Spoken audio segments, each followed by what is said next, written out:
Ok, è mezzogiorno e dentro le 6 devo fare 10 capitoli. Vai! Le 6:30! Ma com'è che il tempo vola così? Non ho fatto niente!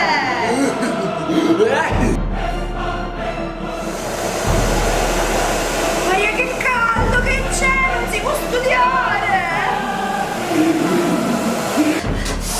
Ma sì, ma certo, facciamo la pipì, perdiamo tempo. Tu così non mi passerai mai.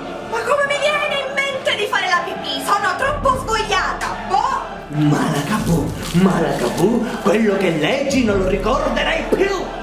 Allora, non mi ricordo niente. Non mi ricordo niente. Niente, allora ho cambiato idea, rimango a casa perché il mio senso di colpa non vuole. Ciao. Tu non mi passerai mai. Nina na na nina oh, questa bimba chi la do? Se la do al professore, se la tiene un paio d'ore.